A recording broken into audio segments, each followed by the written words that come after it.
किसी भी तरह अंतरिक्ष, मोटर वाहन और ऊर्जा उद्योगों को दशकों में सबसे बड़ी प्रगति दी थी, ऐसा महसूस हुआ कि एक झपट्टा गिर गया।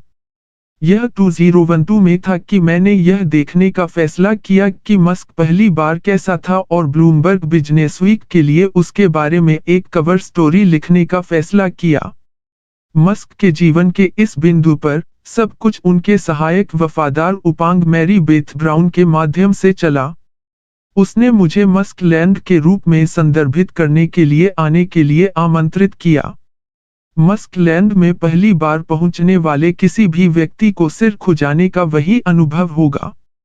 आपको हॉथोर्न में वन रॉकेट रोड पर पार्क करने के लिए कहा गया है, जहां स्पेसएक्स का मुख्यालय है। यह असंभव लगता है कि कुछ भी अच्छा नागफनी को घर बुला सके। यह लॉस एंजल्स काउंटी का एक अंधकारमय हिस्सा है, जिसमें रनडाउन हाउस, रनडाउन दुकानें और रनडाउन भोजनालयों के समूह विशाल औद्योगिक परिसरों को घेरते हैं, जो किसी प्रकार के वास्तुशिल्प बोरिंग के दौरान बनाए गए प्रतीत होते हैं।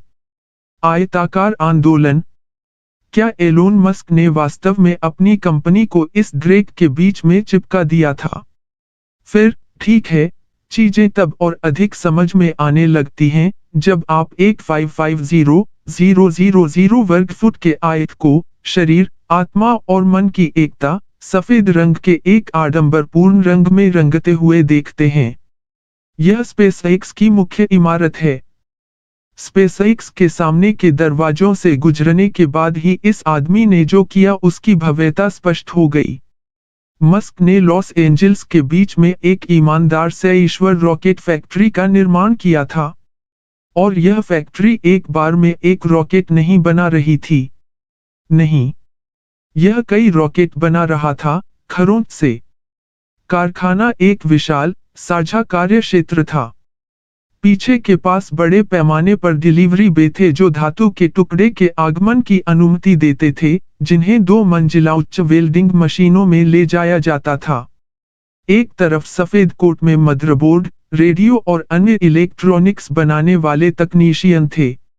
अन्य लोग एक विशेष, वायुरोधी कांच के कक्ष में थे, जो कैप्सूल का निर्माण कर रहे थे जो रॉकेट अंतरिक्ष स्टेशन तक ले जाएंगे।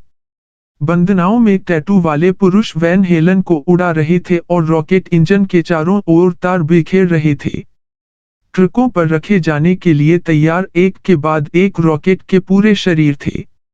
इमारत के दूसरे हिस्से में अभी भी और रॉकेट, सफेद रंग के कोट की प्रतीक्षा कर रहे थे।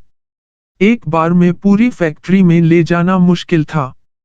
विभिन्न प्रकार की विचित्र मशीनों के चारों ओर सैकड़ों शरीर निरंतर गति में थे।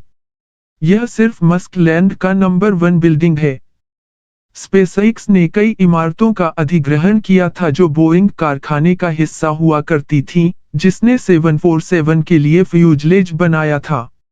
इनमें से एक इमारत में घुमावदार छत है, और यह हवाई जहाज के हैंगर जैसा दिखता है। यह टेस्ला के लिए अनुसंधान, विकास और डिजाइन स्टूडियो के रूप में कार्य करता है। यहीं पर कंपनी ने मॉडल एस सेडान और इसके फॉलो-ऑन, मॉडल एक्स एसयूवी की तलाश की। स्टूडियो के बाहर पार्किंग में, टेस्ला ने अपने एक रिचार्जिंग स्टेशन का निर्माण किया है, जहां लॉस एंजल्स के ड्राइवर मुफ्त में बिजली के साथ टॉप अप कर सकते हैं।